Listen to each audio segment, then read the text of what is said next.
Hello, nerds, and welcome. We are crossing the Nerdverse, bringing you yet another episode. My name is Travis. I'm joined, as always, by my fantastic co-hosts, Eric and Ryan. We are, of course, without James. He's off doing great and powerful things for FEMA, very similar to The Wizard of Oz with that introduction.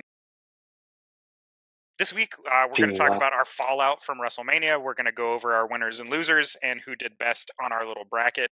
This may come as a shock to you. It was not Ryan. I know everyone's super surprised. Even Ryan. Ryan was like, what? But yeah. After that, we're going to be talking about burials in the business. People whose careers were ended for one reason or another. Sometimes legitimate reasons, other times because backstage politics and or appearances mean a lot. With that, I'll pass the torch off to Ryan. He's going to go through all of our regular stuff. He's muted. Ryan's muted. Technical difficulties. I got you covered, big dog. While you work on that, like, follow, share, subscribe, do all those fun little algorithm-y things, press the buttons, give us the thumbs up, share our posts, like us on TikTok, Instagram, find us wherever you get podcasts, check out the website. We've got fun new merch and stuff up. So with that, we'll Still go working on the condoms. Still, yeah. Eric's trying to get them printed with his face on them. That way nobody ever gets laid again. I want them to see my face on both ends. The top and the bottom. That's why he also has a tattoo of his face on the small of his back. No, it's on my right butt cheek. Is it no, that's right. It's different when you're looking. I got this down to a science. You know absolutely nothing about science. I'm going to be perfectly honest with you. That's fair. I mean, school was never my thing. But yeah, definitely excited to talk about wrestling again. Yeah, we're going to be like this particular topic is something gets into the real world aspects of professional wrestling, where people's careers and stuff are on the line. So this is definitely one of my favorite style of topics when it comes to pro wrestling. And if you're not like a deep fan, like this is actually a pretty good topic that people are going to learn about some of the, like why certain people didn't succeed that you would figure they would succeed. Like Disco Inferno, like why didn't he do better? That will always be the question that I have. He was too much of a sex machine. What was the guy with the glittered up stormtrooper mask? Shockmaster. I think maybe we got Ryan. Let's see if he can say something. Maybe. Everything. Hey, all right. It's all working out. Yeah, technical difficulties are fantastic. Fortunately, you covered my section pretty good, so. I'm so glad that you have recovered from your gifts of Nurgle that had you out earlier this month and have managed to keep a stable internet connection because it was windy in Reno. So other day. So far so good. It's actually been just a wild ride here recently because it's been a pretty good year as far as weather has gone, but for some reason the internet companies just don't agree. Yeah. Well, and then obviously suffering through the great gifts of Papa Nurgle. Naturally, yeah. But he loves you, in case anyone is curious. Papa Nurgle really does love you. One thing we forgot to do, like last episode, is talk about news topics, something big that's going on. And I know everybody's going to talk about this, so I'm just going to bring it up right away. And Andor looks fantastic. Yep. Yeah, I haven't disliked a single thing that's coming out from Andor. So. Absolutely true. So, and just in time for May coming up, we got May the 4th and Star Wars Day, getting ready for Andor Season 2. I'm unbelievably excited. It looks fantastic. I thought episode 1 was out, or was I just watching last season's and I just thought it was this season's because I'm slow? I think you must be watching last season because I thought it debuted early that May. Makes sense. Anyways, last season's was good too. But yeah, Andor looks like it's chalking up to be another event, which completely disproves directors saying that, Star Wars, we're so tired of it. Nah. No, we're tired of shitty writing, assholes. Yeah, we're tired of bad writing. We would enjoy something good. Like, I don't know what to tell you. Look at Thunderbolts, Marvels. Doing fantastic. Actually, I'm pretty excited about Thunderbolts, if I'm being honest. Too. It looks good. Honestly, I forget the Russian guy's name in the movie. Yeah, Red Guardian. That guy cracks me up. Like, every scene he's in, I'm like, this is a gem. Well, and he's honestly been surprising me in everything. Anything David Harbour touches right now just turns to gold. It's amazing. Yeah, the scene where he's like, which super soldier serum did you get? And he was like, I guess the regular kind. He goes, ooh, fancy. Like, what kind did you get? I mean, those are two big productions that came out that just prove the theory of write something good Yeah. and we'll watch it. Yep. It doesn't matter. We're not tired of Star Wars or superheroes. We're tired of garbage. Yep. We don't want to watch garbage. My news is video game related before Eric runs off on a wild tirade. I have some unplugged too, so. Oblivion Remastered is out. It's fantastic. I have recreated my favorite Elder Scrolls character of all time. I've played him in every single game when given the option, and it is Steve the Orc. Steve the Orc is a heavy armor wielding, hammer swinging purple orc that specializes in being sneaky. I don't know. I've never seen him before, so. Yeah, you've never seen a purple orc because purple is the color of stealth for those 40K fans out there. Yeah, that's that's some big news coming down the pipe for gaming. Big news on it as well is that if you have Game Pass and or Microsoft Game Pass, it's free to download. Yep.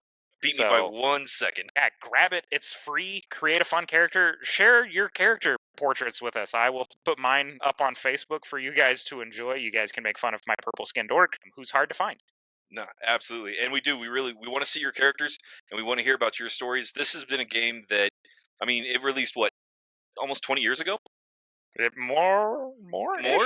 2000? I don't know. I want to say 2002, 2004? I'm going to say 20 years ago. And for a lot of us, this is the nostalgia game, right? Like, it wasn't my entry into the Elder Scrolls franchise. I came in with Morrowind, and yeah, if they ever did a Morrowind remastered, 2006. Oh, see, 19 years. Fantastic, magical. So yeah, this is fantastic, and we want to see you guys as characters. It has been a wild success amongst the fan base. We are getting a lot of really cool stories coming down the pipe, and so we want to encourage you. Show us your characters. Tell us about your stories. I want to see how many archers are out there. But yeah, no, it's fantastic. Also, just to clarify on the Andor, the first 3 episodes released April 22nd, so 2 days ago, with 3 episodes releasing weekly until May 13th. So they're running right through Star Wars Day, guys. Andor Season 2. Pretty sure I was right. And because I thought I read also that it's got the highest score on Rotten Tomato ever for Star Wars production. So yeah, I'm very excited about it. I have not started Season 2 yet, but I'm very, very excited about it. And I loved Season 1. Yeah. We've got a lot to go over before we even get into the meat of this episode, because we need to go over our picks for WrestleMania for those of you that didn't catch the show. Was it the most spectacular WrestleMania that's ever been produced? I don't think so. Was it as bad as some of the boo-hooers on the internet are saying? Absolutely not. I had a good time. I watched both nights. There was plenty to enjoy. I think the worst match of the whole John Cena match, and part of me thinks that was intentionally by design, because I do too. I fully believe that. Yeah. Well, and I'm hoping in the next couple of weeks we see the spinner belt again. Like, I would be super happy. I guarantee we will. There's too much of an opportunity to make that. I'll buy it. I'll buy it if they re-release it. That's what I was about to say. Is they're going to do it with the new logo. They'll have a new collector's version. It's going to be $1,200, and everybody will buy it, which means more money in their pockets. Yeah. You know they're going to. Well, for sure. I mean, I would if I was Triple H. I definitely would. Well, and I have noticed, as somebody just kind of coming back into it, that the amount of people that were so up in arms about this WrestleMania really blew me away.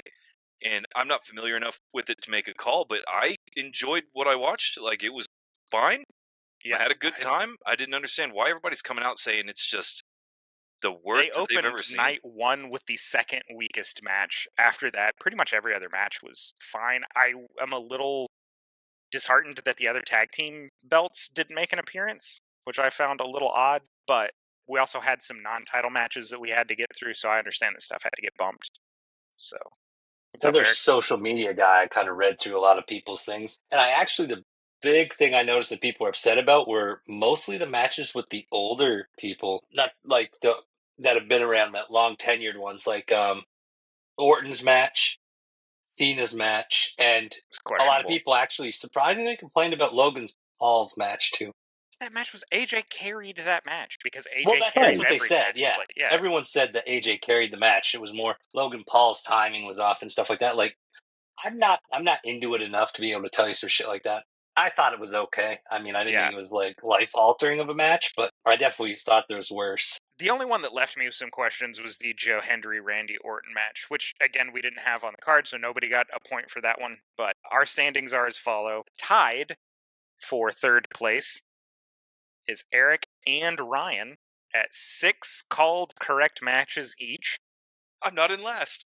Second is Scott with 8 called correct. I won with 9, and the difference maker was that fatal 4-way. Gotcha. Yeah, Scott threw his cards in behind Finn, and I threw mine in with Dom, and that was I was watching those. I was like, dude, I may lose out to Scott if things don't start going my way. No, I thought you had it from the start because it was too smart of a move for Dom. Yeah. But it was a fun match either way. Yeah, honestly, one of my favorite matches of the whole weekend. So let's go over our winners and losers. We'll start with the one that probably had the biggest surprise twist in a long time, and that was the double cross to double cross. Paul Heyman betrayed both Roman Reigns and CM Punk. I called it.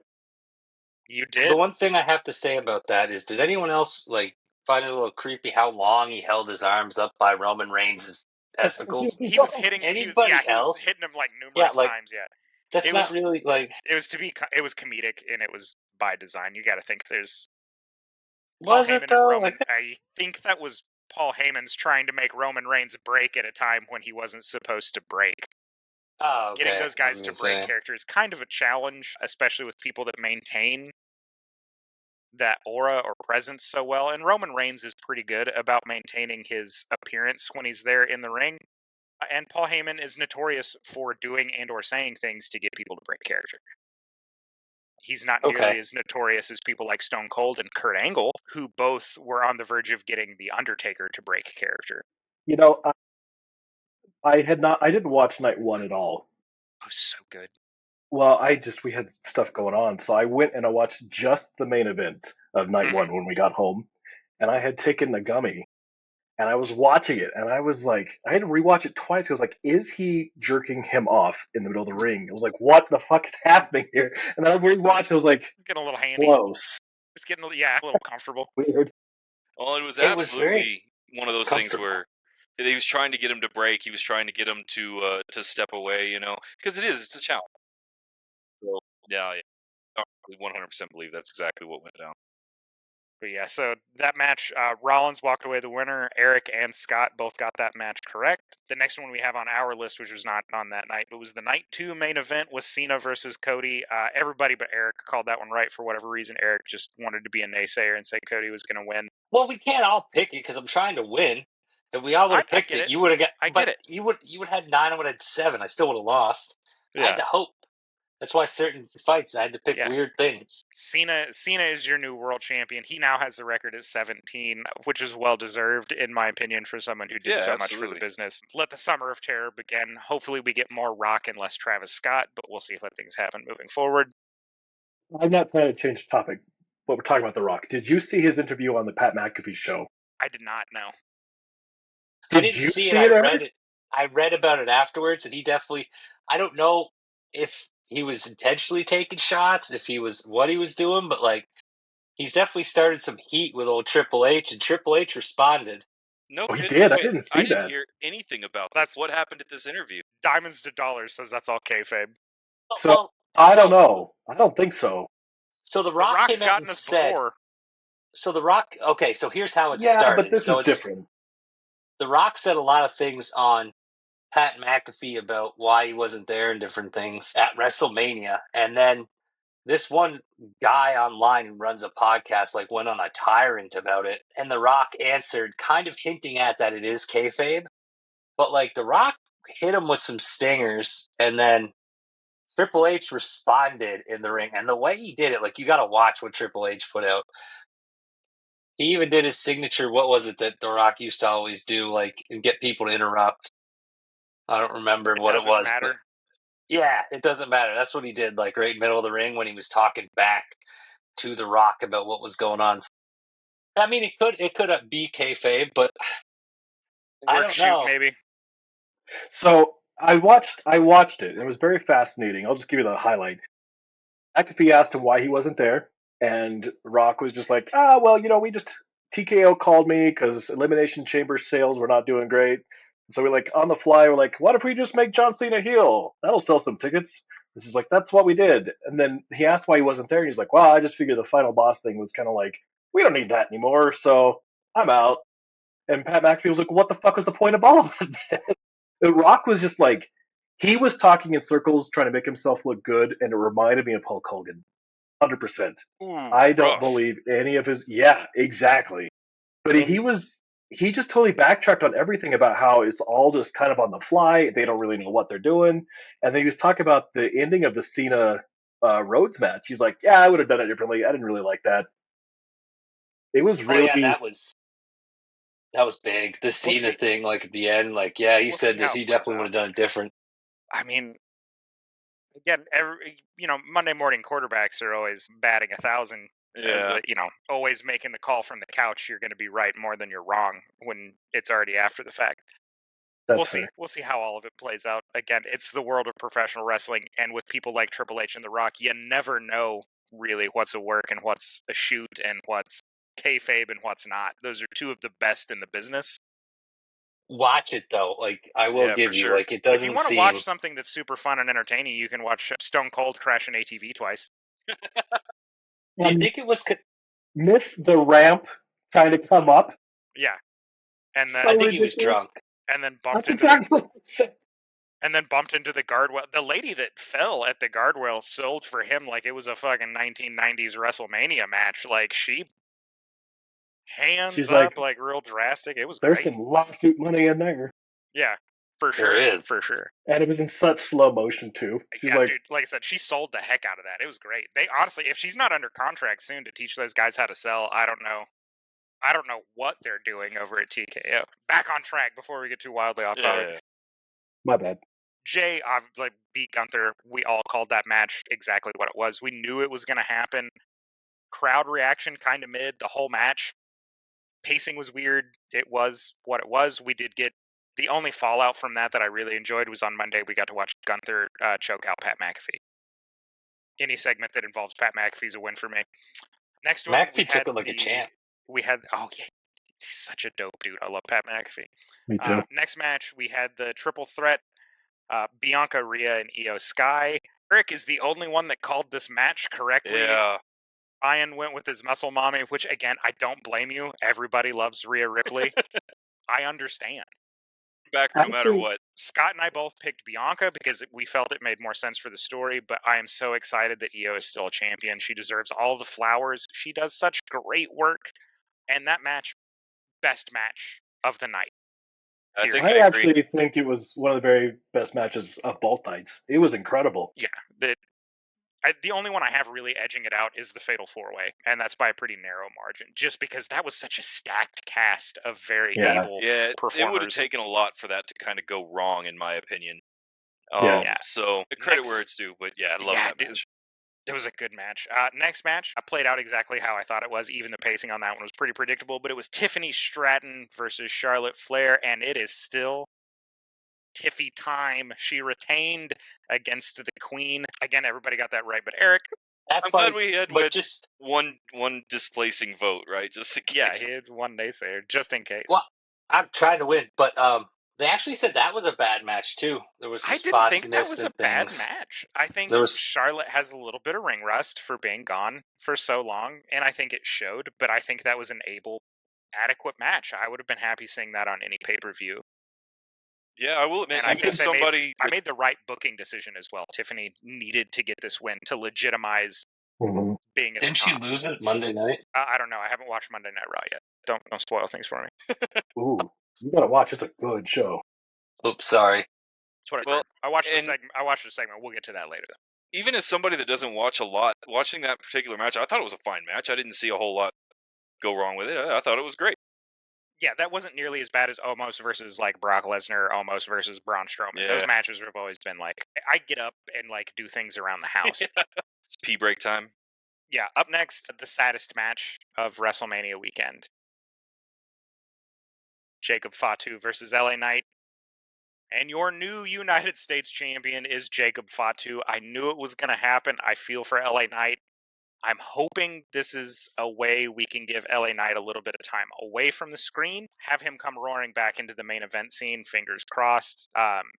Jacob Fatu definitely earned this title, and that was a very good match. Both men are very great performers in the ring. They sell well, and they tell a story with their match. The moonsault to the BFT, probably one of the cleanest things I have seen in a hot minute. If you have not seen that clip, check it out. So good. LA Knight's going to join Paul Heyman's new group they started.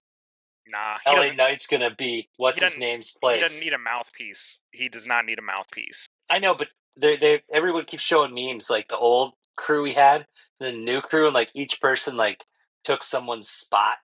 So like the only one left is the RKO guy. I don't know why I can't say his name.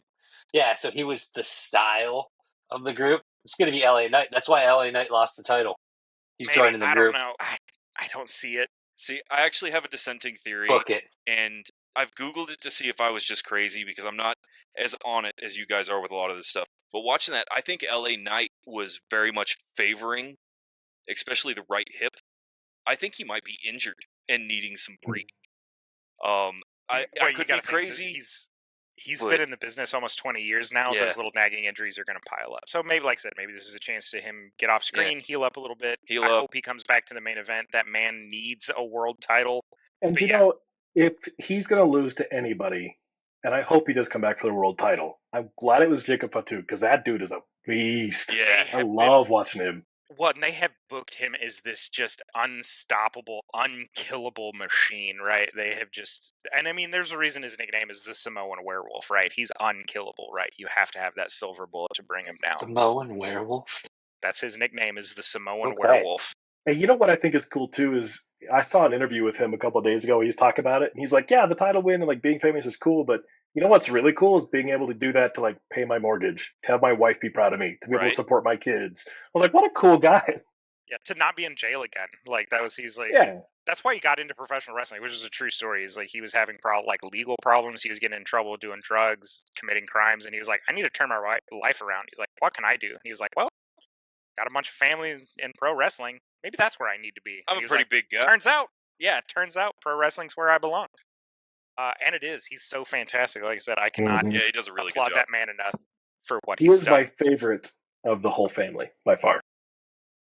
Oh man, I don't know. Sami Zayn is probably my favorite of the Usos. Well, I mean, real family or extended family? He's an honorary Us. That's why I said extended family. Next match, the Fatal 4-Way for the Intercontinental title. In my opinion, the best match of WrestleMania. Yeah, agreed.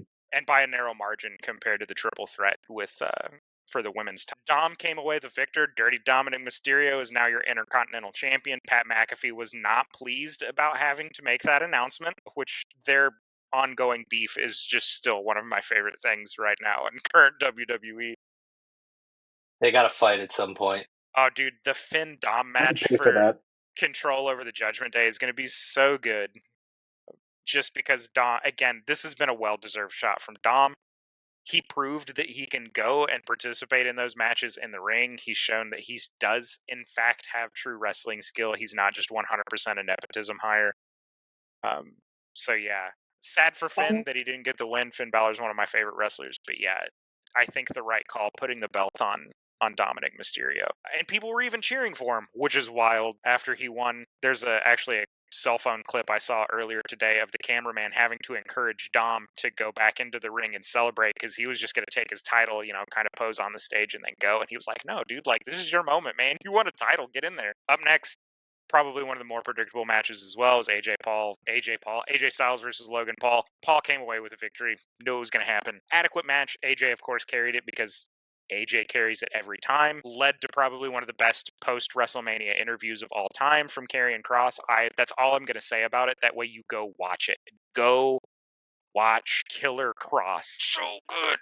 I would be shocked if that interview doesn't launch his career back crazy.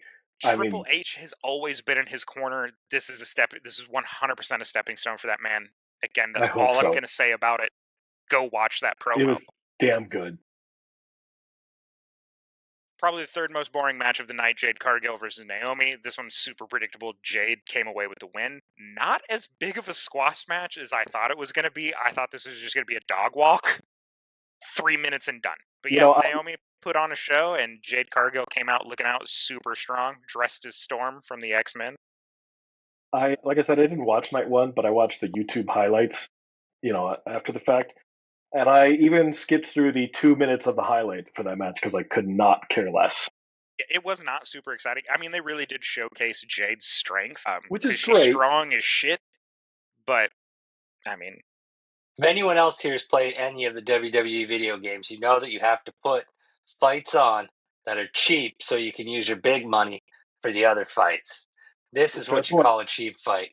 Yeah, as much as I hate to agree with Eric about literally anything, he's right about this. Our next one, someone picked with their heart, Ryan, which it didn't turn out to be. No. Rey Mysterio anyway. It was Rey Fenix versus El Grande Americano, and El Grande Americano came out with the victory. Rey Fenix looks so good. I am excited at any point to watch Rey Fenix and Penta do anything. No, that's fact. I actually really enjoyed watching that match. I think it was very active, which is I what wonder I want who El Grande Americano is. Yeah, I don't know. I have no clue. I think he should push into Starbucks is what he really needs to start doing. Who is like, this get mysterious that Starbucks endorsement? It's this mysterious masked luchador, El Grande Americano. He seems so familiar. And the last match that we had on our card was the New Day versus the War Raiders, and New Day came out on top. It's the only way to go. That's the name of the tag team, is the War Raiders. They used to be the Viking Raiders, but I think they had to change the name. Eric and Ivar, the guys that dress up as Vikings. Oh. Yay. I mean, you always need that shitty tag team that just gets on stage for no reason. Dude, the War Raiders are dope. And the New Day is a classic, dude. I love the New Day. They won with skeevy heel tactics. I wish they would lean into more of Xavier Woods' knowledge of professional wrestling to get them a win. Because for a while there, his new finishing move was called the Backwoods, and it was just a backslide pin. And he won a bunch of matches with it. And that was the big joke, is that everybody wins with either a surprise roll-up or a backslide, And so his finishing move became the Backwoods, and it's just a backslide pin. But yeah, so that was all the winners and losers. The only other one we have to talk about, which actually inspired the topic for tonight of burials, was Joe Hendry versus Randy Orton. And I believe in Joe Hendry, and I believe that they destroyed that man's credibility for a brief time because of... I will admit that's got me excited for tonight's topic, because for the life of me, I don't understand why. I don't know why. And it's to make Randy Orton look super strong and untouchable, which the problem is he doesn't need it because he's already got that reputation. I mean, he's the legend killer, right? But he aged horribly. Look at him. He looks like he's Orton? 90. Hey, look at his face, not his body. Doesn't look that old. Looks like a Greek I think you're out of your mind. He does. God, he bulked up so big when he was out on injury. But yeah, you also have to think he was out on injury for 3 years almost. It was a long time. Yeah, it was quite a long while. But yeah, Joe Hendry came out looking real soft on that. The only thing I will say that was promising from all of that, both Triple H and Joe Hendry have talked, outside of kayfabe about that situation, and Joe Hendry and Triple H both clearly stated he'll be back. Joe Hendry does so much for this business. He's got the right look. He's got the right attitude. He will be back at WrestleMania. Triple H told him on his way out the gate, he's like, hey, man, go out there and have a good time on this, because this is the easiest WrestleMania you'll ever be a part of, because we'll see you again soon. So yeah, well, and did you mention the Gunther fight? Yeah, we talked about the Gunther fight. Jay versus Gunther. Yeah, Jay won, and it was disgusting. It was a Jey Uso match. Stupid pin. It was stupid a Jey choke, Uso match. Whatever. Yeah, with the rear naked choke. It's fine. Again, it's fine. It's fine. Yeah. Well, when it comes to the Orton match, I personally believe they're trying to set him up for kind of a backlash main event when he gets back to St. Louis, and maybe, but I didn't feel good about that. It felt like there were so many other people you could pull out of the guard to have Randy Orton look strong against. Well, that would kill their already floundering career. It would have been totally fine, except at when he was parading Joe around, look at your crowd, and then he hit him with another RKO. There was no reason for that. If they would have stopped it there, they would have both looked great. There's no reason Joe Hendry had to beat him, but it was just stomping him to the ground after the fact, just for fun. It was like, why?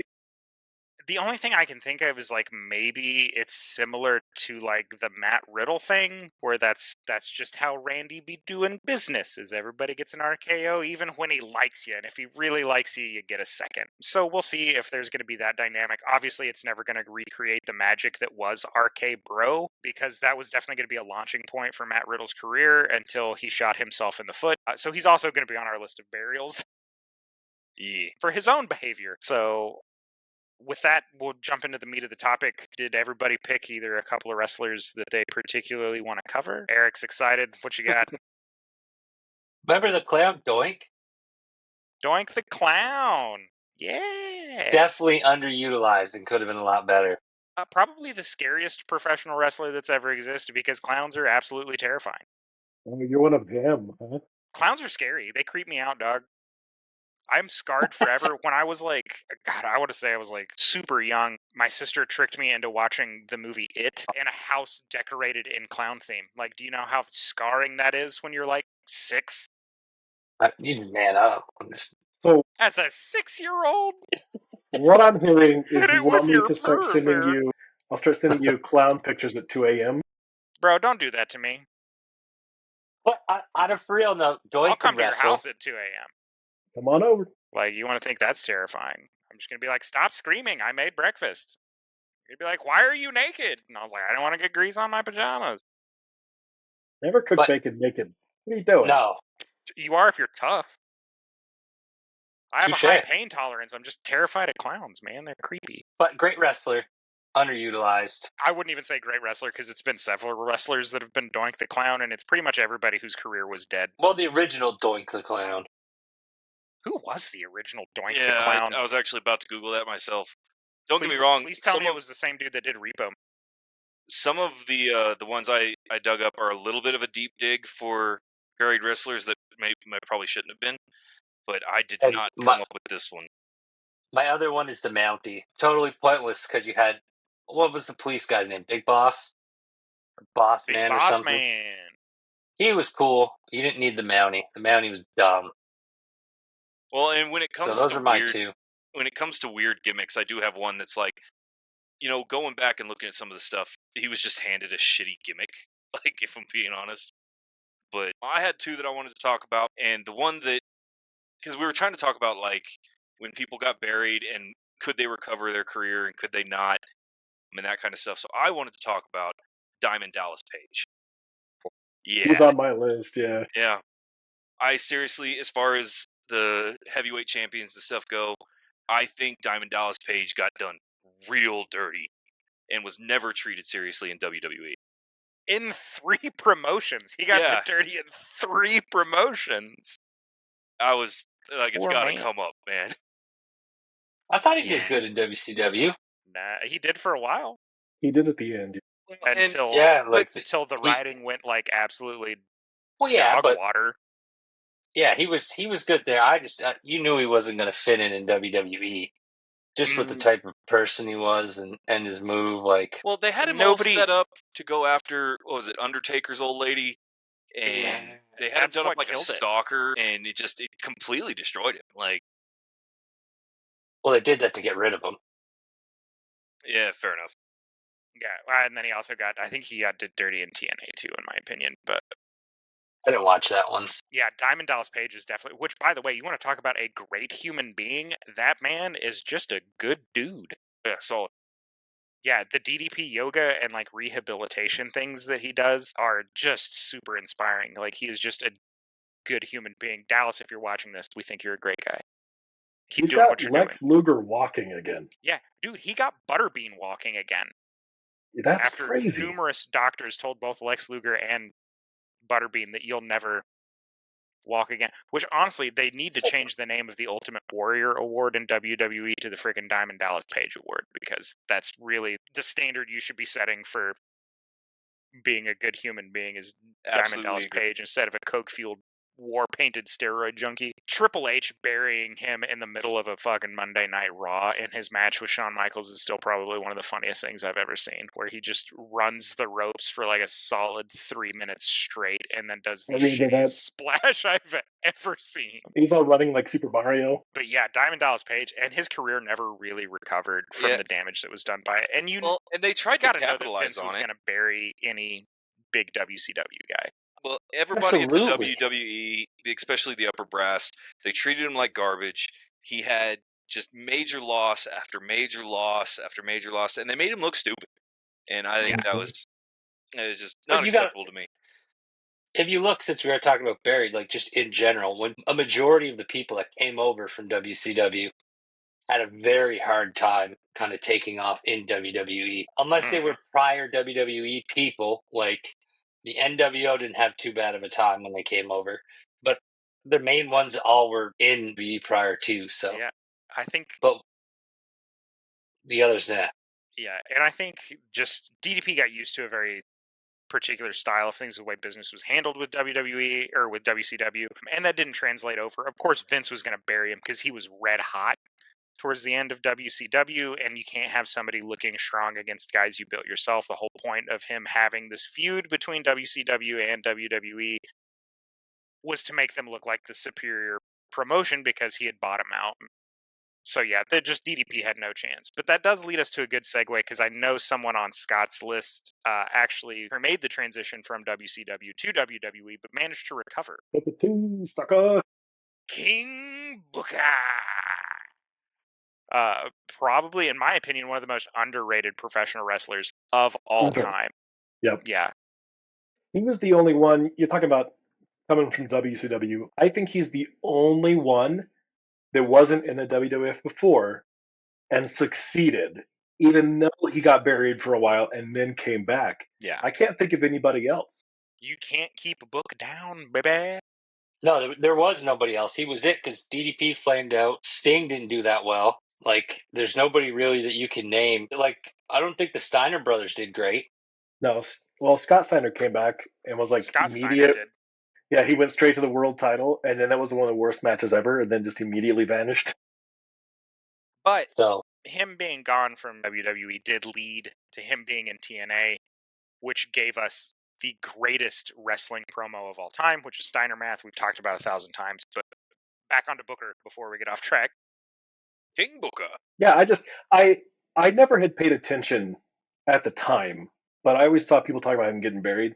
So I went back and watched that match again with a different perspective. His Mania 19 match with Triple H. And dude, Triple H legit just lays there for like 30 seconds before he covers him. It's ridiculous. They're just chilling. Horrible. So the fact that Booker T could come back from that and be world champ after that is good for him. Yeah, and not to mention that, but then just cement himself in WWE, because now he's an announcer for him. Like, he runs an announce desk. He helps at the training center in Orlando with NXT and stuff. He's very hands-on with those people. So yeah, I mean, nothing. He always knew the business, though. It's because he's good. Everyone talks about him and Lash with Harlem Heat, and I always said, watching him and Lash, I said, Booker's the dude that's going to take off. You mean Stevie Ray? Lash? Harlem Heat? No, Lash wasn't there. Wasn't that Booker and Lash? No, that was Stevie Ray.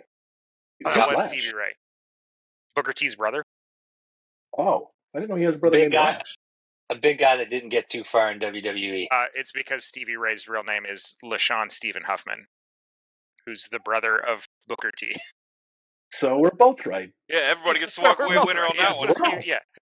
There is a Lash, though, that's someone different, isn't there? Isn't there a Lash that's different, though, too? No, his name was Lash. That was his nickname. LaShawn Stephen Huffman, also known as Stevie Ray. My favorite thing is that there's now a generation of people who only know Booker T for losing his shit at Stephanie Vaquer. What's her name in NXT? Every time she does that. Vaquer. Yeah. Vaquer. Have you guys seen that clip of him just losing his mind? It's so. She knew it. And that's probably my best clip. I've seen that get memed into so many other things where he goes, and it's just people doing random stuff. Right. I love Booker. I do He too. cemented himself as like a comedic genius when he called his own match, like just took the microphone into the ring and called his own match in TNA, which was super, super funny. And we mentioned it last week, had one of the best promos getting beaten up in a grocery store. Yeah. For sure, that match or not match, but him fighting Stone Cold in the grocery store was just absolute genius. Iconic.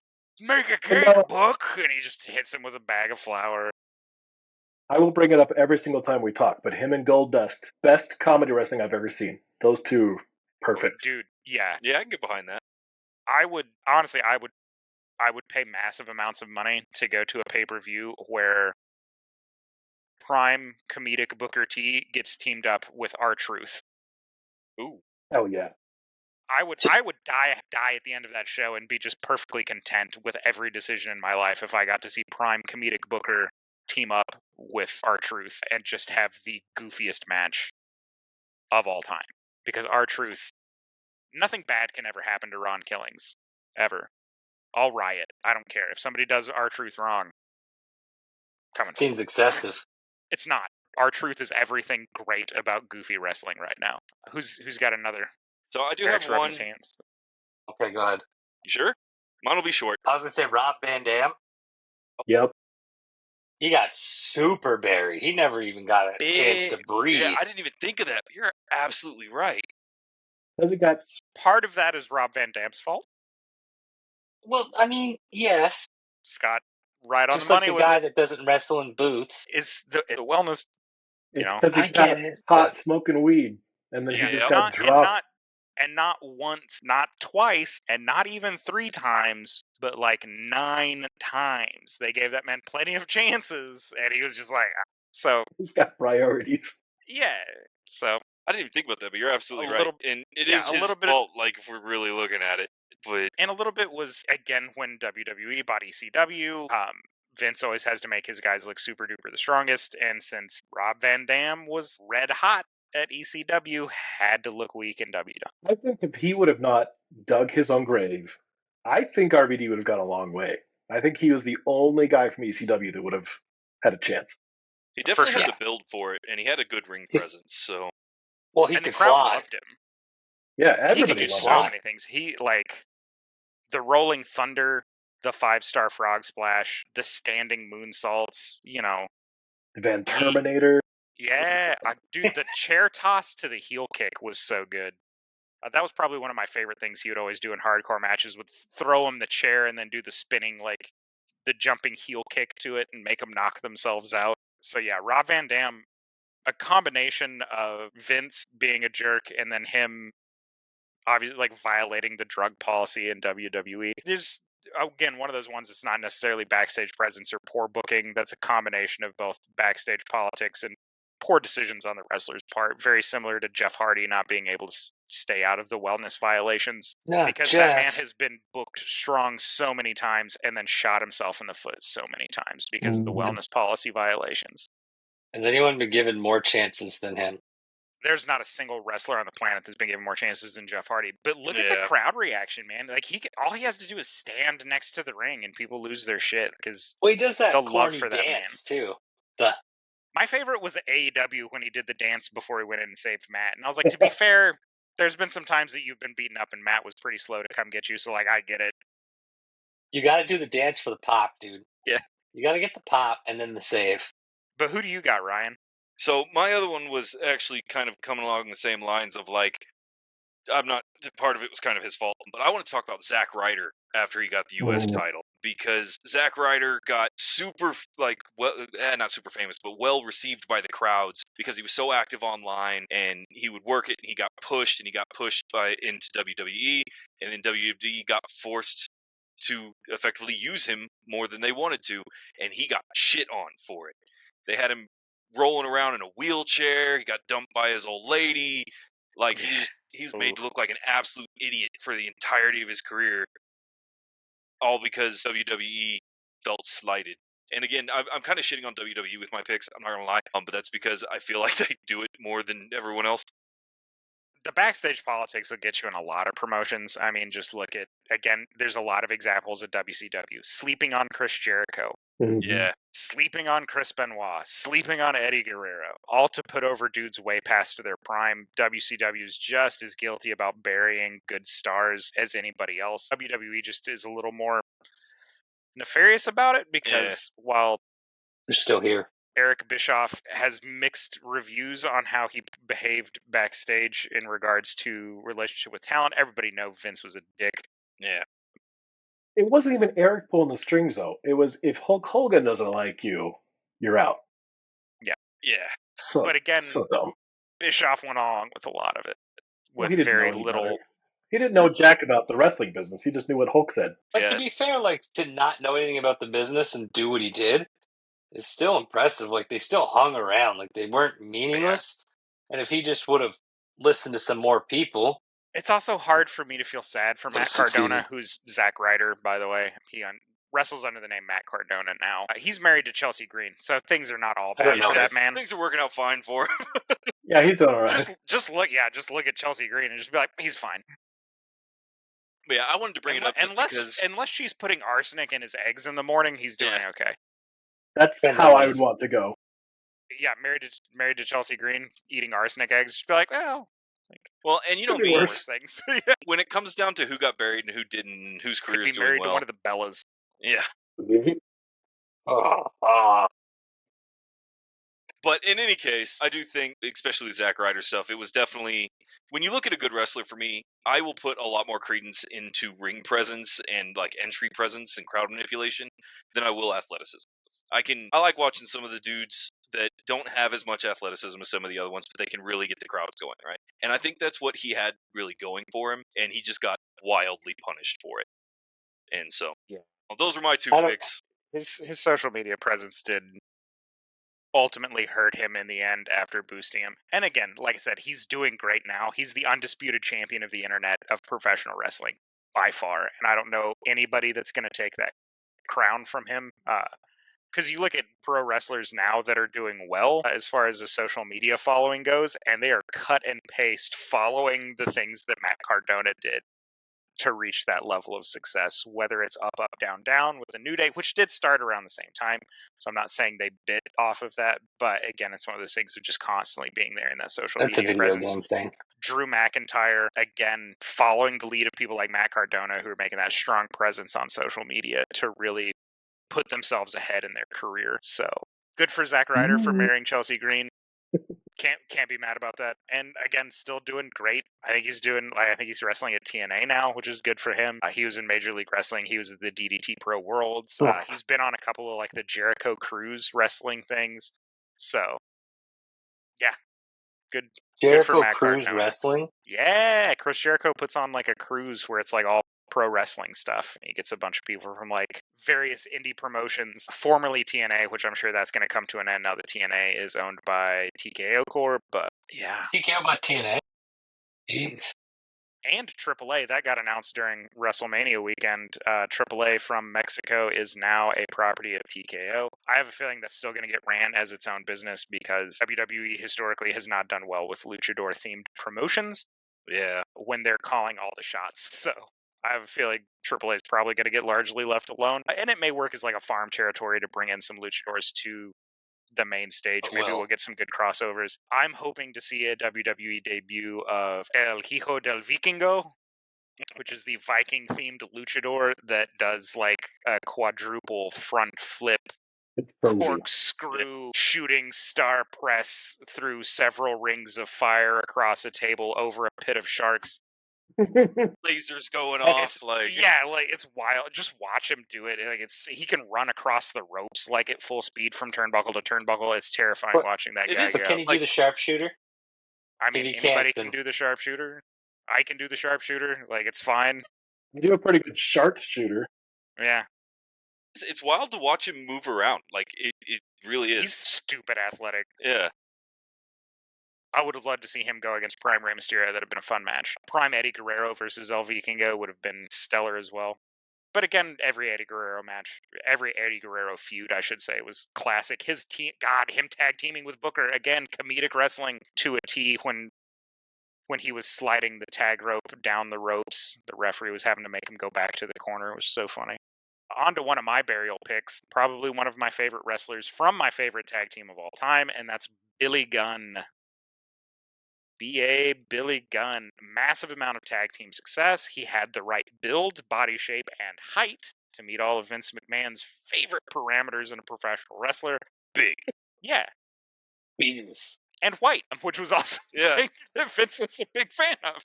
He's going to hear one of these or he gets sued for something. Oh, yeah. We're still going to get sued. Worth it. Yeah, like, at this point, everybody morally is going to be on our side anyway. The hate for Vince McMahon is about as strong as it's ever been. But I digress. Yeah, Billy Gunn definitely well on his way to being a main eventer. They gave him a handful of single titles after the New Age Outlaws and DX kind of dissolved. Triple H was already in the main event scene. Road Dogg had kind of taken a back seat on things because he was getting older in his career. I think people forget how much older Road Dogg was than Billy Gunn. But yeah, he ran into a little bit of a problem. And that problem was Dwayne Johnson. The Rock. And so this is a combination of two things, in my opinion. A little bit of backstage politicking. And the other problem was trying to get Billy Gunn to run promos against one of the best promo cutters in the business. Because Prime Rock, you weren't beating on the microphone. You just weren't going to get ahead in that war of words. Because this is when wrestlers had a lot of creative control over what they said. They were given some parameters. Ultimately got to come up with their own promos. He had a feud against The Rock. The crowd couldn't get behind him because every time they would have a promo against one another, there's only one man coming out on that. And it's going to be Rock. Like, it's going to be Dwayne Johnson every single time. And so that killed his credibility as a main eventer and just never really recovered, which is a shame. There's one specific promo from The Rock that everybody talks about. I remember watching it live and just thinking, man, he's just like, this is getting brutal. Yeah. Just cooking him. Like, he calls him by the wrong name and tells him nobody cares about him. I can't remember exactly what he's talking about, but it was just like, yikes. Yeah, I think he called him like William. Like, yeah. It was so rough. Yeah. And again, it's one of those things, unless you've got a very strict script you can follow, or you've got somebody along the lines of, say, Samoa Joe, that promo's always going to make Rock look untouchable. Yeah. He very nearly buried the Dudleys at the height of their tag team success with a promo. For those of you that haven't seen it, it's when Bubba Ray was still speaking with a stutter, and he's like, "You should know by now," and he goes, "It doesn't matter." And so, it's rough. I mean, it was just one promo. It was a series of them. And of course, the crowd can't get behind it because he stops looking believable because Rock's just out there cooking him. And so he lost. And then all that credibility as a main eventer just disappeared with him. They did next to nothing to rehabilitate him back to the main event scene. It wasn't one of those things where he disappeared for a little while. They just started throwing him into random tag teams. He did have some success in the tag division because he's a fantastic tag team wrestler. They did put him in a really weird situation with Chuck Palumbo that I'm not going to get into because it's gross. What's up, Eric? Do you think that I heard Booker T kind of mentioning some stuff that The Rock might have borrowed from him or took? Something about you smell what The Rock is cooking was kind of something that Booker T said before him. I have no idea. I think was it the Rock Bottom that Booker T did first, but called it something else? It was the bookend. So the thing is with promotions is you can't have two people in the same, because it was fine when he was WCW and using the bookend. You can't have two people doing the same finisher at the same promotion. Yep. Yeah. Booker T wasn't as hot as The Rock when he came over to WWE from WCW, so he had to change his finisher. He had a string of ones that he used that were never quite got that pop. But again, from a promoter's standpoint, I understand why Booker T had to stop using the bookend when WCW got bought out, because The Rock, right, at the end of the day, even if The Rock was just like, you have to change it, it's also one of those things where if I was Vince or a story writer or any promoter, I would have been like, hey, look, this guy's shit hot. You guys are using the same finish. It's going to the guy that's selling more t-shirts. Oh, and that's exactly the point, right? It doesn't even matter, like, where you're at in the deal, story writer or not, you are going to get pushed to make money. And that's what The Rock did. Rock made money. He was a money printing machine. And speaking of machines, another person on my list is the human suplex machine, Taz. Now, Taz never did anything wrong. No wellness violations, was well liked and received backstage, had a good presence in the ring, looked strong during his initial booking, was made to appear as an absolute monster, and then died to backstage politics and never, ever got to recover. And it was all because of hearsay and rumor. And I know this is one that gets Scott super fired up. He was a huge Taz fan, if I remember correctly. Ooh, I did not We know love this. Taz. I How love can you Taz. not? How can you not love Taz? His debut is probably my favorite debut of all time. And booking him against Kurt Angle was the absolute right choice because, again, Kurt Angle could carry a burlap sack through a fantastic match. He was But a that gold also, medalist. At that point, in fairness, though, he had been a professional wrestler for like 3 months, but it still pisses me off about Taz. I love that guy. yeah.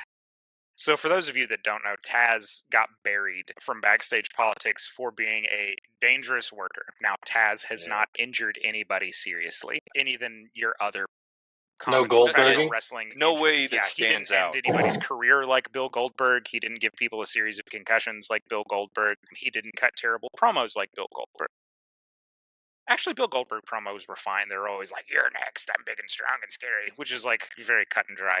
It's like having a plain hamburger. Bill Goldberg's, it's fine, but there's nothing special about it. Wow. Comparing him to a burger. Some serious business. His promos, Bill Goldberg's promos I'm big and scary. Look how big and scary I am.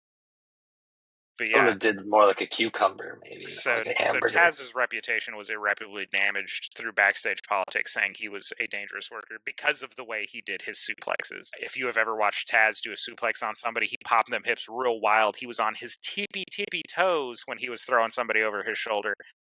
And it made that move look so devastating. It was different. And every once in a while, different will get you in trouble. Backstage politicking killed Taz, killed his momentum, and he absolutely never, ever recovered from that. The most he really did after that was hardcore title type stuff, right? Hardcore title type stuff. He had a good run in ECW for a little while, and then he didn't even make it in the tag division because they tried throwing him in a tag team with a couple of people, but his style doesn't lend itself to good tag team wrestling. I think he had a pretty brief, like short-lived tag team with Chris Benoit, I want to say, but I'm not 100% on that. I think so. Again, don't quote me on that because I don't know 100%. But yeah, Taz's career never recovered because of that, and it's also, I'm not going to throw any blame on Taz, but you have to counter those backstage politics, and that's just not who Taz was. He never pushed to be an advocate for himself backstage on those things, and so he got behind the 8 ball and just couldn't scramble out of it. They did also make the right call putting him in an announce desk for a while. Fantastic color commentator, especially as the heel persona color commentator. Dope. That's like Lawler was a pretty good commentator. Yeah. Yeah, everybody likes annoying wrestler, but good commentator. Annoying commentator sometimes too. Yeah. But again, by design. All right, Scott, who's on your list? You haven't named anybody. I got a couple. Hit me. I think one of my big ones is somebody who deserved it, and I love that it happened, was Daniel Puder. You remember him? No. The guy who... Season 1, tough enough. Yeah, he thought he was such hot shit because he's a tough enough kid. And didn't he have a background in UFC or something? So I had an MMA background, had a collegiate wrestling background. So, like, on paper, he would have been great. But, like, he told everybody that he was great, and he just pissed so many people off. And at the Royal Rumble, when he comes in, was he number 1? I don't remember exactly what happened. I just know Benoit, Hardcore Holly, and Eddie Guerrero went out there and just beat the dog shit out of him. And that was the end of him. This leads into again some ups and downs on the backstage politics of wrestling and specifically Wrestler's Court. Problem was he shot, thinking that he was just so untouchable. He shot against Kurt Angle and could have very seriously injured Kurt because Kurt kept on, was like, "Hey, relax. Hey, man, back up." Like, we're going to make you look strong. You got to back up. You got to lay off. And he just wouldn't listen to Kurt. Kurt, backstage, from everything I have ever heard, pretty laid back. He wasn't one of those guys that was really going to go out of his way to bury anybody, but he got on the bad side of Kurt Angle almost immediately. And if you were on the bad side of Kurt Angle, you got on the bad side of The Undertaker. And being on the bad side of The Undertaker in the locker room was a career killer at the time. And so, yeah, Daniel Puder brought this on himself 100%. He took probably some of the hardest chops I have ever seen. And you want to talk about somebody that could fling a chop at you? Chris Benoit, his chops started at the mat. Like, that man would reach across his body, touch his heel, and then chop you. And he popped his hips with it when he was hitting Puder. Like, he looked like he would give you a heart attack. He was hitting you so hard. It was crazy. Yeah, it sounded like somebody slapping 2x4s together. He was hitting that man. So it was so fun. If you haven't seen that clip of Daniel Puder just getting his ass beat, it's worth a watch. It's worth 3 minutes of your day. It's so fun. I have to admit, this is not one that I was familiar with, and so it's like rapid speed Googling, like, oh shit. He skyrocketed to the top. Daniel Puder was set to get an early push, like extremely early in his career. Like, he was going to skip the entry-level squash match stuff where you go through a series of names until they find one that they like. He got to skip the almost obligatory tag team portion of his career that most people would have to go through before they would get that singles run. He was going to skip probably most of the mid-card titles and head up to the main event scene. He had a pathway to success and blew it because he wanted to prove that he was better than Kurt Angle. And in all honesty, if he was going to do an actual wrestling match where Kurt was prepared, I can tell you right now he wasn't going to win because not even Brock Lesnar could get one over on Kurt. Yeah. So, yeah, Daniel Puder shot himself in the foot. I promise you, it's worth a few minutes of your day to go watch him just get destroyed. It was so funny to watch. Another one on my list is the Nexus. And when I think of like terrible WWE, that's one of the things that pops in my head. That's like a bullet point for me. John Cena like single-handedly ended like 7 guys' careers in one night. It was just awful, man. That match where he just runs through them by himself. And all these are new guys. They're booked hot. They come in, like, destroy the ring. Daniel Bryan was part of him, like, gets fired because he's choking out the announcer with his tie. Like, it looks like he's actually going to kill him. These guys, like, they literally tear the arena apart. Daniel Bryan's the only professional wrestler that got fired for being too good of an actor. Well, and here's the thing. Daniel Bryan doesn't even get remembered for that. Daniel Bryan gets remembered because of WrestleMania 28 when Sheamus dunked him out in less than 30 seconds. Like, I actually thought about putting that on my list, but like he wasn't fully buried from that. From so many burials, though. But that's one of the worst. One of the worst, what could have been career killers ever was that match. Absolutely, dude. The match against Sheamus at WrestleMania 28 was that should have destroyed him. If it wasn't for like what the Sheamus was white hot and then just stayed white. Yeah. He's the palest man in professional wrestling. He really is. He glows in the dark. Yeah. But yeah, Daniel Bryan, man, he almost made my list, but he never really he gets buried, but he never stays there. It killed everybody in the Nexus's career, though, in WWE. None of those guys really ever recovered. Wade Barrett almost made it back, but again, got booked terribly. The only person that came back was Ryback. And it's only because he's a big man, and that's Vince had such a hard-on for big, sweaty men. Big meaty men slapping meat. Yeah, that's the only reason he came back, is because of his look. That man is one of the worst wrestlers, worst talkers, worst humans. Just a walking dumpster fire. Anytime I see an article where they're like, WWE superstar says this, and then I start reading the article, it's like Ryback, and I was like, I'm done. Like, nothing in this article is going to be worth reading. No. But he's the only person that came back and stood a chance.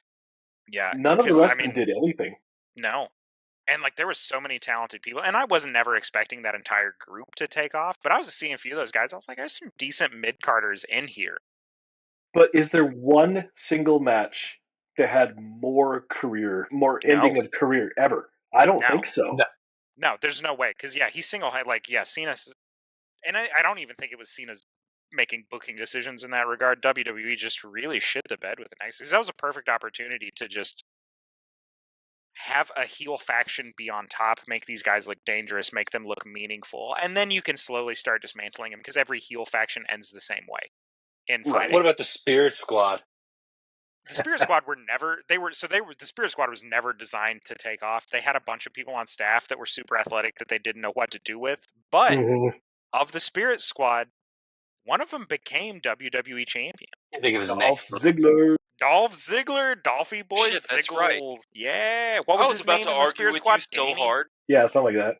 No, was he Mikey or Danny? I don't remember. All I remember is I met them. I met the Spirit Squad at Denny's one night. I ran into them. Yeah, and I have this great picture with Ziggler. He's just smiling. He looks like he's trying to eat my head. That's fantastic. Yeah, and then years after the fact, like, oh, that's actually Dolph. Oh, that's awesome. If you he was pick it Nicky. Nicky from the Spirit Squad. Yeah, because Nicholas Theodore Namath. I completely forgot that. You're like, oh yeah, the Spirit Squad went on to become champion. I'm just like, the fuck they did. Actually had a pretty prestigious career after the Spirit Squad. Old Dolph Ziggler. I think Kenny could have had a great career. Whatever happened to that guy?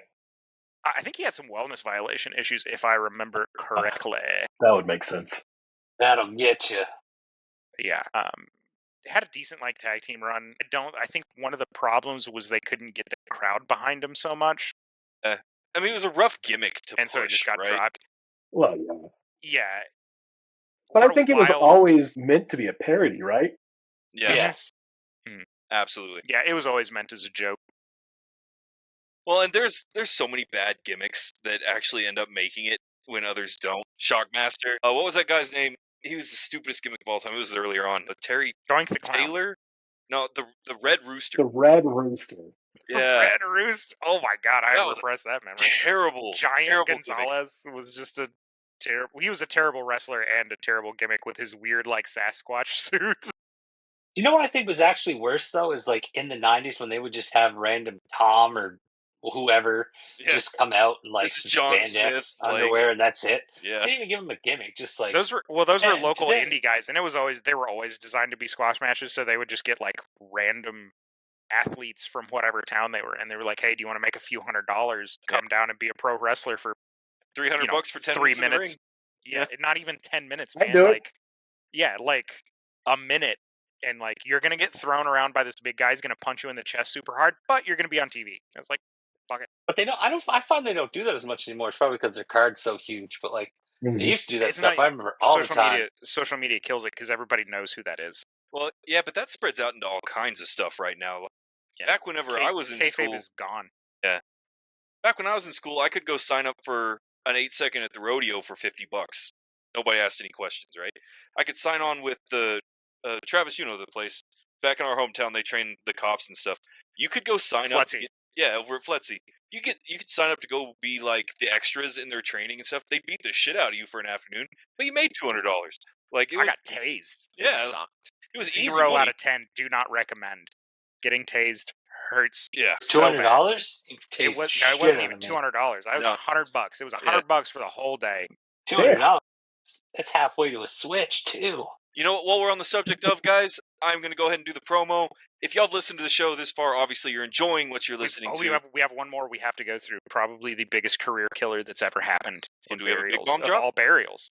We have one more. We got to talk about Bart Gunn, who got buried for being better at fighting than other wrestlers.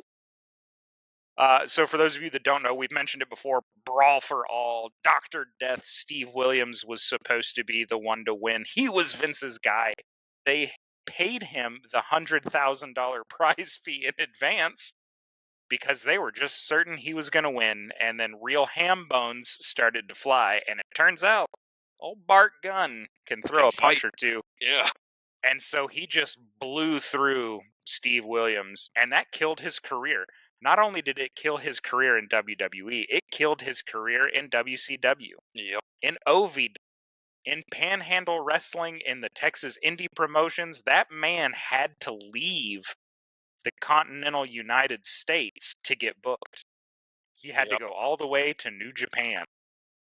which was a rough thing at the time because, I mean, he was billed out of Austin. And so you don't get to do that. He was great at enhancing other talent. You got to look at the people that paired up with him because he was part of the Smokin' Guns with Billy Gunn. He was part of the Blackjacks with Bradshaw. Bart Gunn was set to be a star or at least somebody to help lift other people up. And because he's a better fighter, which honestly, the Brawl for All was a terrible idea because they originally invited 3 former professional fighters, or no, I guess 2 former professional fighters. And then the third one in Steve Blackman, who had extensive martial arts training. They invited Ken Shamrock. And we would not be talking about burials in the figurative sense if Ken Shamrock had participated in that. Someone would have died. Yeah, that would have just been somebody used a shovel. Yeah. Yeah, dude, Ken and Frank Shamrock exist to inflict pain on other individuals. Like, the only reason they are not in federal prison is because professional combat sports are a thing. I swear that is 100% fact. I absolutely agree with you. They also invited the Beast Dan Severn, who did 1 round in the opening, first round eliminations, beat the Godfather, gave him a concussion, and then was just like, I'm gonna really hurt somebody if they keep having me do this. So I'm out, dog. I ain't got nothing to prove to you guys. Which was probably a safe call because if he hadn't backed out, he probably would have won. Dan Severn is a very well decorated professional fighter. So with that, that's of course our last mention on this one. Had to bring up Bart Gunn and the Brawl for All. You're absolutely right. I had completely forgot about that. I mean, his cut for me was never really memorable because he didn't get enough time to solidify it. But he did have that kind of Texas Ranger vibe. Yeah, he's just a big old I only cowboy. ever remember him just because of his brother, his time with his brother. I don't know their actual brothers, but it's not his actual brother. I just call them brothers. Same last name, just like Kane will always be the Undertaker's brother. I don't give a fuck. Anyways, so that's how I remember Bart Gunn. But yeah, if y'all have listened to the show to this point, obviously you're enjoying what you're listening to. As we come to the end here, I want to remind you guys the best way to support the channel, of course, is to buy some merch. We have some really cool stuff coming out for our new season. We are celebrating being on the air for over 2 years now, which is very, very exciting. Happy anniversary. Of course, giving us your money is not the only way you can support us. Doing all that fun algorithm stuff, especially on YouTube, is just as good. Your comments and engagement with the video are what keep the lights actually burning around here. And more than that, we want to hear from you. And so please give us a like, give us a share, tell your friends about us, and most importantly, give us a comment down below on what you thought about today's episode. One thing, real quick, one more plug. So I started to do interviews. I'm trying to line up more. I did a really good one with SideQuest. It's on Nerd Node. That's our sub. That's another sort of podcast that's tied into us where we kind of interview people and get more into the Nerdyverse. It's really cool. They're all about an interactive play of D&D. They actually do a dice roll during the show to get the crowd involved. The crowd makes character sheets, all kinds of cool shit. So I'll throw a link at the bottom of this. Come check it out. And if you live on the other side of the water, they are in England, in London, and Sheffield. London is in England, in point of fact, in case you're curious. Those two things. Well, and if you're interested, but not on Eric's mind, don't want to dedicate too much, a lot of clips and highlights from these interviews will be up on our TikTok. So be sure and check that out. Yeah, except for Scott's comment. We're going to have to cut that out. Yeah, that's going to have to be pretty heavily edited. Do you know what surprised? Yeah, that one's definitely getting cut. I actually have to edit this episode. Sorry. No, that's okay. It's a little treat for everybody that watched live. Me? I clipped the the owl with the head for the why can't I think of it? The beach volleyball. Wilson. Oh, yeah. So I clipped that. Al Snow didn't even do that great. I'm surprised. I must have named it wrong. I died laughing when Scott sent me that. That was so funny. It was Al Snow with the Wilson. I was like, perfect. But I digress. We're going to have to bring this one to a close. We've rambled on long enough. We've been crossing the Nerdverse. Thanks for joining us. Don't forget, next month starts a whole month of Star Wars for us. And we're looking forward to seeing you there. We'll catch you next time. See you guys. Goodbye. It's nice to say goodbye.